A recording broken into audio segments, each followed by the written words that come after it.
चलिए बच्चों question number 3, question number 3, ये क्वेश्चन नंबर 2 से थोड़ा सा डिफरेंट है। अब जरा सवाल रीड करते हैं कैसे।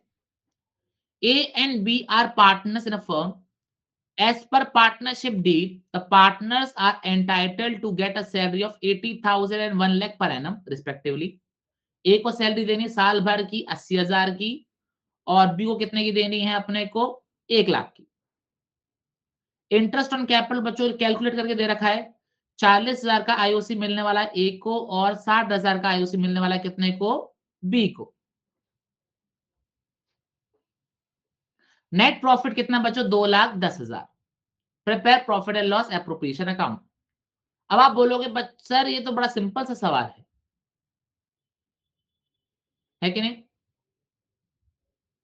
सवाल तो प्रॉफिट बड़ा सिंपल सा है, इतना पे करना इतना पे करना, बट बच्चों दिक्कत बताऊं क्या है, पैसे कम है हमारे पास, पैसे कम है। दिक्कत तो ये है बस, क्या हमारे पास पैसे कम है।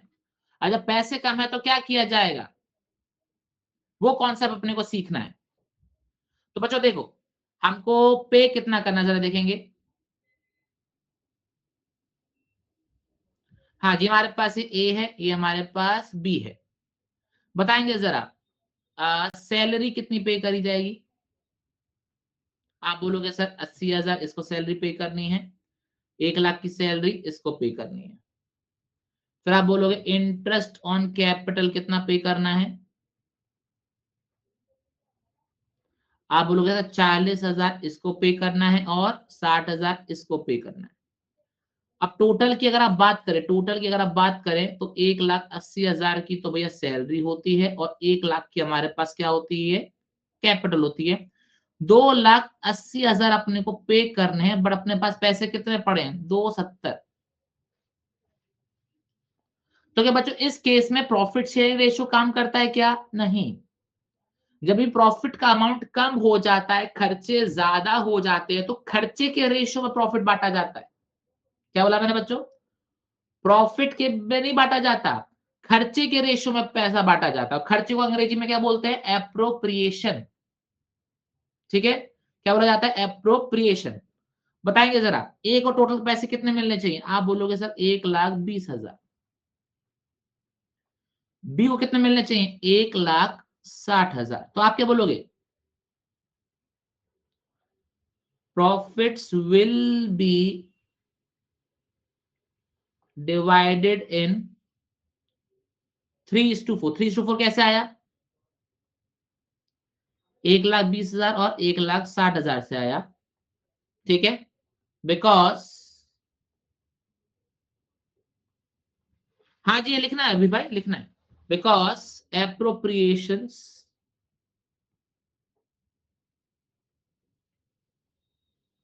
Are more than profits. क्या चीज clear, profit will be divided in 3:4 because appropriations are more than profits। ये बात अपने को समझ में आई। ध्यान रखना इसमें पीएसआर में पैसा डिस्ट्रीब्यूट नहीं होगा। अब बच्चों अपने को क्या बनाना है, profit and loss appropriation account बनाना है, जरा बनाते हैं।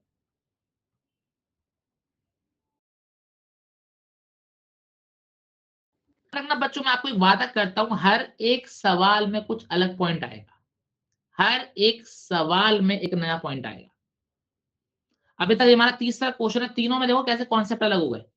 पहले में थ्योरी, दूसरे में एक बेसिक जनरल एंट्री का सवाल, एक basic P and L appropriation का सवाल। इसमें मैंने कौन सा पॉइंट ऐड कर दिया, एप्रोप्रिएशन ज्यादा है प्रॉफिट कम है। जो अगला क्वेश्चन होगा उसमें भी छोटा सा पॉइंट अलग हो जाएगा। ठीक है, आंचल जी इसमें ये बोला जाता है जब भी आपके खर्चे ज्यादा हो और प्रॉफिट कम हो।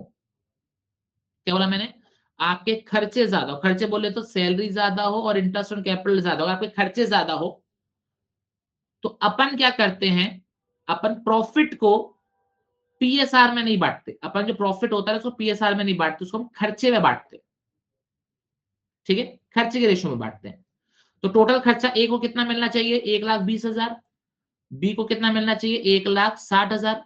तो इस रेशियो में क्या करेंगे, प्रॉफिट को बांटेंगे। ठीक है, चलो अब जरा करेंगे।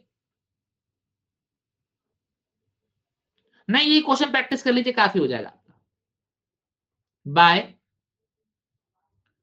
प्रॉफिट एंड लॉस अकाउंट बच्चों कितना प्रॉफिट आ रहा है, 2,10,000। यहां पे लगेंगे 2 partners capital account A B. हाँ जी, 2,10,000 को 3/7, 2,10,000 का 4/7, ये आ जाएगा हमारे पास 90,000 और ये आ जाएगा हमारे पास 1,20,000। क्या ये चीज क्लियर हो गया? बताएंगे जरा इस सवाल में कोई दिक्कत? सैलरी कमीशन नहीं, सैलरी कमीशन मेरे पास है ही नहीं मेरे भाई। आप प्रॉफिट को बांट रहे हो, सैलरी कमीशन अलग अलग थोड़ी ना दे पाओगे, आपके पास पैसे ही नहीं है इतने कि आप अलग अलग दे पाओ। समझ में आई? आपके पास पैसे ही नहीं है कि आप चीजों को अलग अलग दे पाओ, इसलिए मैंने क्या लिख दिया, two partners capital account, to profit लिख दो, कोई दिक्कत नहीं। ठीक है,